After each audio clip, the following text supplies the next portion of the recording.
Um, Let me introduce to you the keynote speaker, Dr. Gisela P. Concepcion.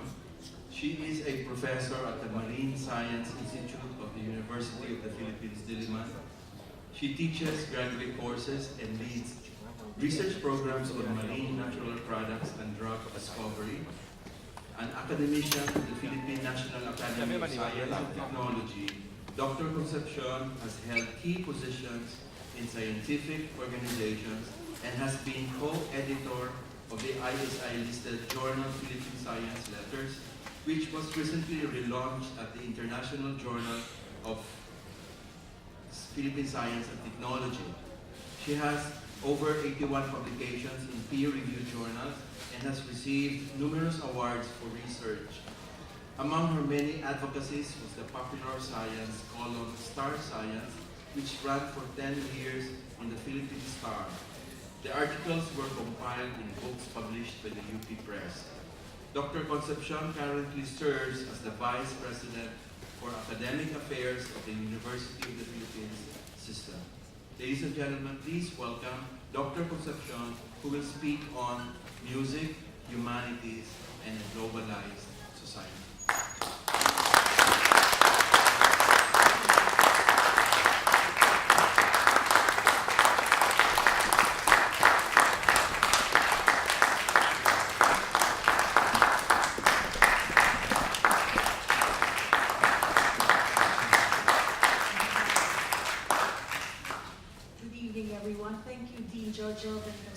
For giving this opportunity to me to share with you some of my thoughts about music, the humanities, and globalized society. And I'd like to welcome our distinguished music scholars from different parts of the world to the University of the Philippines. So I will pause to give you the titles of the sections of the paper that I prepared together with my researcher in the Office of the Vice President for Academic Affairs. Her name is Alice Morta. She is an artist, a poet, but also a graduate of political science and urban planning. And we work on this paper together. So this is the introduction. The future is first shaped by words whose meanings shift as ourselves change. This is a line from a poem composed by eminent poet and University of the Philippines Professor Emeritus Hemino Abad. In 12 simple words, Professor Abad was able to capture the value of the humanities. And it is that they embody the things that move us, that drive us to choose one path over another, such impetuses being truth, beauty, and goodness. Like words, music can shape the future. And as part of the humanities, music can also be a source of what is true, beautiful, and good, if we allow them to exist in our worldview, or what is known as Weltanschauung in German. Our philosophy, themes, values, emotions, and ethics can all be understood in the music that we create. And as the listener or receiver goes deeper into the core of music, its meaning, so much so that the person becomes part of it, then he or she also goes deeper into the core of the music's creator. Second subheading, music and its symbolism, the search for knowledge, altruism, humanity, and the innate self. It is precisely because of this depth that music is able to flow freely from the inside to the outside, from person to society, from the self to the non-self.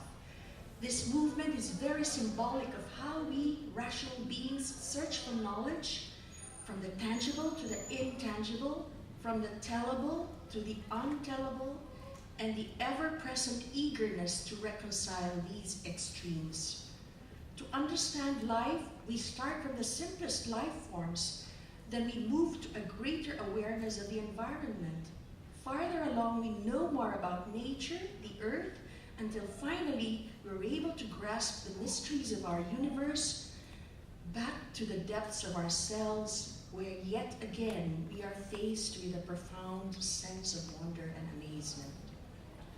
Similarly, this property of music to flow is depictive of our pursuit of interests. The need to promote and pursue self-interest is understandable because securing the self is but natural. However, like knowledge, it must transform into a higher form by contributing to the non-self, family, then community, then society, then nation, and ultimately the world. Like music, the pursuit of interest should be kinetic, for it is only in progression that we can grow fully. Music emphasizes wholeness and balance, especially because with music, you hear not only the voice of humans and civilizations, but also of nature. Thus, music allows us to contemplate the relationship between nature and its human inhabitants. How do we shift from pride to humility in the way we commune with nature? What with its power, wonder, and greatness? How far do we go to recognize its inherent value?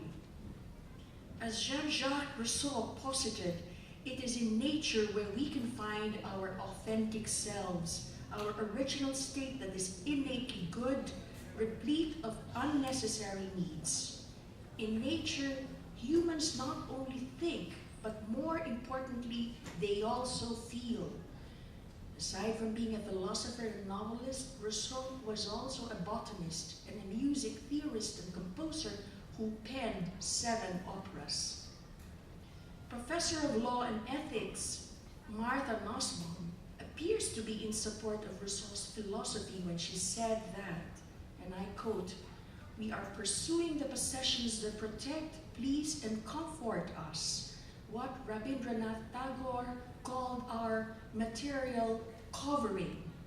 But we seem to be forgetting about the soul, about what it is for thought to open out of the soul and connect person to world in a rich, subtle, and complicated manner, about what it is to approach another person as a soul rather than as a mere useful instrument or an obstacle to one's own plans, about what it is to talk as someone who has a soul to someone else whom one sees as similarly deep and complex. Soul, she says, is the faculties of thought and imagination that make us human and make our relationships rich human relationships rather than relationships of mere use and manipulation. Indeed, in a world of rapid change that puts a premium on interconnectedness, how many times have we, amidst all the technology and modern means available, felt disconnected still from the rest of the world? Next subheading, social value of music, connectedness and interconnectedness. Now more than ever, we need music to help us connect with ourselves and others. One study in the US, for instance, showed that children learned a particular instrument because they liked the sound of it, although friendships were significant in some cases. Music can stimulate meaningful social interactions. This is because it, and I quote, facilitates communication which goes beyond words and induces shared emotional reactions.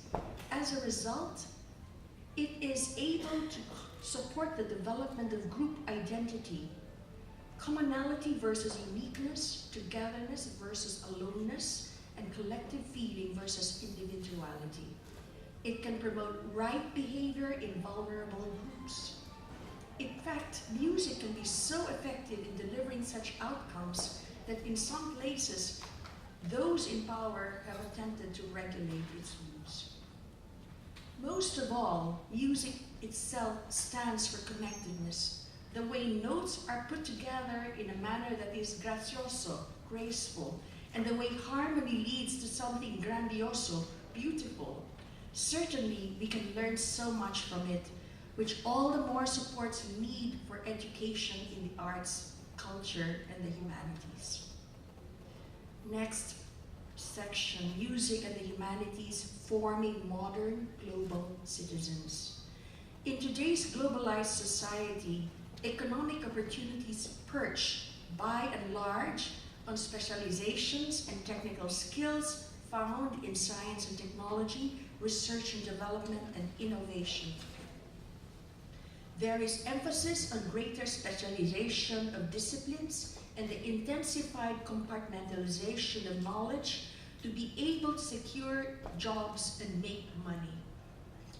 While such skills and knowledge are necessary as we face the prospect of stronger internationalization, particularly in light of the impending ASEAN community, we should not forget the role of the arts and the humanities like music as we pursue more specific socio-political and economic goals. We should continue to teaching them with passion, because a student who goes through them is marked by a general cultivation, by certain scholarly traits, and by an attitude toward learning and the process of thought, to quote UP Professor Ten Matay in 1961. Nussbaum eloquently explains it further when she said that in a democratic world, we need the abilities that the humanities and the arts foster. And to quote, "First is critical thinking, to debate respectfully with others, to tell a good argument from a bad one, to examine tradition and prejudice in a Socratic spirit. Second, we need history and knowledge of the world and its many cultures and religions. We will only preserve democratic values of debate and mutual respect if we try hard to understand the past and the present. Finally, we need the imaginative ability to put ourselves in the positions of people different from ourselves, whether by class or race or religion or gender. The imagination is an innate gift, but it needs refinement and cultivation, and this is what the humanities provide." This kind of learning is likewise supported by Mansilla and Jackson, 2011, who argued that creating clearer, higher standards in education is not enough in order to develop citizens, workers, and leaders in the 21st century. What is more important is to produce students who actually know something about the world, its cultures, languages, and how its economic, environmental, and social systems work. Allow me now to add to what Professor Nussbaum put forward. First, I believe that it is in the humanities where we learn ethics, civics, and public-mindedness, or the balance and continuity of personal, family, community, national, regional, and global good, as well as national pride and global orientation. Second, knowledge of the humanities breeds creativity, a sense of wonder complemented by critical, quantitative, abstractive, integrative thinking, and skills for innovation, construction, and communication. Third, they help us develop progressive, constructive leadership, creating experts or specialists with broad foundational knowledge who can work with experts in other fields. Fourth, they open us to a transdisciplinary, integrative approach to creating holistic goods, products, services, systems, and lifestyles, and providing well-rounded solutions to complex problems in society. Finally, from the humanities, we acquire an entrepreneurial spirit, translating the value chain, the value network of innovations, creative output, to sustainable, productive, culture and history-sensitive applications in society. In short, the humanities foster a deepening, heightening, broadening, quickening of our education, our experiential learning.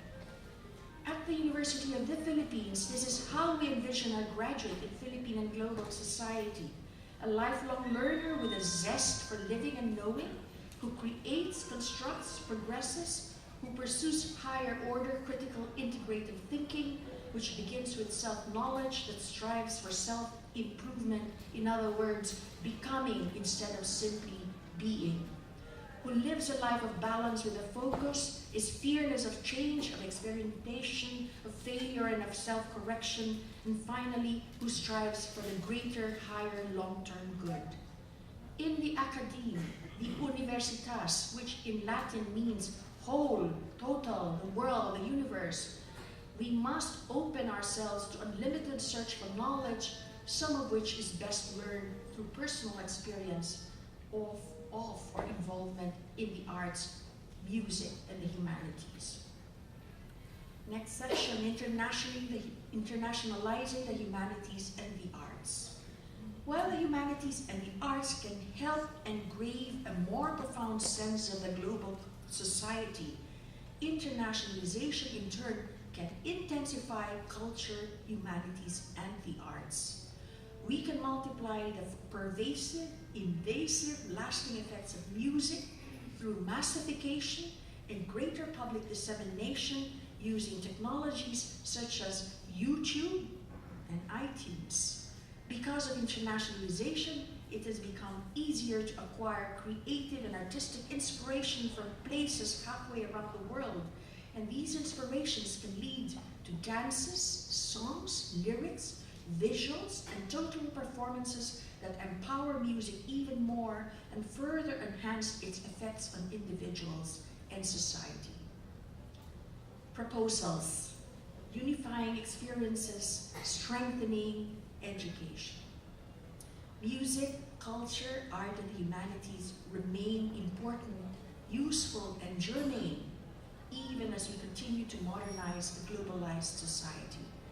In the light of the ASEAN community, what do I propose then? First, I propose the creation of materials in the arts and humanities in English that can be used in the whole ASEAN. Our common features, as well as the commonality of our songs, dances, music, even our stories, myths, and religions, indicate that we share similar life experiences, and this commonality can help us learn together concepts that are needed in producing better individuals and building better societies. The Philippines, through the University of the Philippines, can take the lead in developing these materials with its pool of expert English speakers and writers. Joined to this is the Philippines' unique advantage of a deep, blended understanding of Eastern-Western culture because of its history. Second, I propose the creation of a symbol that could capture the spirit of the ASEAN integration. Similar to music, the ASEAN is a collection of perceptions that come from the inside and move to the outside, and therefore the spirit of internationalization can be articulated and promoted through music. The wholeness of a masterful music composition, every note and beat in place, every phrase or frame building up to a whole, this is a wonderful metaphor to illustrate the lofty goals of integration. These days, too, metals and other natural materials are augmented by modern instruments and tools, including computers, to create, blend, and control new sounds and rhythms, showing dynamism and openness to change in a modernizing landscape, the same ideal on which the ASEAN community is built. Finally, I propose that we strengthen education in music. Music has become so accessible that people no longer see the need to learn it formally, resorting to tutorial videos on YouTube as substitutes for professional teachers in the classroom. One writer speaks up about this and says, at the same time as music is becoming a more integral part of everyday life, the place of music in formal education worldwide is consistently being questioned. This can lead to neglect in considering how the infrastructure supporting music and musicians is resourced, maintained, and developed. When something moves or affects us so greatly, so deeply, so badly, we are compelled to compose or create music. But music is not all about expressiveness and emotiveness and lyricism. We should equally be concerned with its quality. High-quality technical performance demands long hours of rigorous practice and discipline, and these skills are more likely to nurture in a formal learning environment. Formal education also exposes learners to the Western classical music, which serves as ideal rigorous training for the innovative moderns, being very humanistic, intellectual, cerebral, and mathematical. On the other hand, Eastern music tends to be simpler and more reflective of the sounds of nature, and formal training can then enrich the area where the East and West meet. Finally, with the benefits of music being increasingly demonstrated in the health, wellness, and well-being of humans, it is expected that the use of music to promote good health will proliferate. Society therefore needs properly educated music performers and musicians. Conclusion: if there is one similarity that I deem most important between the ASEAN community and music, it is this: balance. The future ASEAN community seeks to equalize interests, contributions, needs, and opportunities towards durable peace, stability, and shared prosperity among its member states, just as music searches for and creates harmony. It is the spirit of balance, harmony, and connectedness that will drive us as citizens, as nations, as a region, to create what is beautiful, namely the higher common good. Thank you.